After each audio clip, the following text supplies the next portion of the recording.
Let's look at one more use of the upload tool. Let's upload a PDF and let's look at saving an image and uploading it as a graphic organizer. So again, we're starting with the upload tool.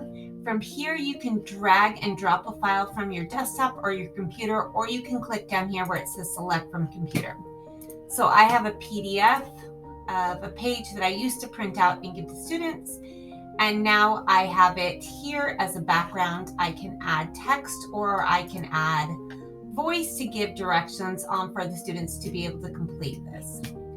Also, now let's look at, let's say I have images. If you've never seen this, I'll share it. It's a Seesaw activity library, has over 700 slides. So let's say I want to do this one on decomposing numbers. I can click here actually, and this one already has a Seesaw activity made for it. But if I wanted to do my own, I can click under File and Download as a PNG or a JPEG. It does not matter.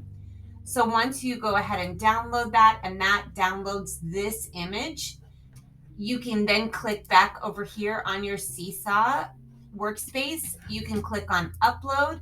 You can select from computer, or you can drag right from the bottom of your screen this file of a graphic organizer, click on the check, and you can give your students directions to draw circles or to add numbers.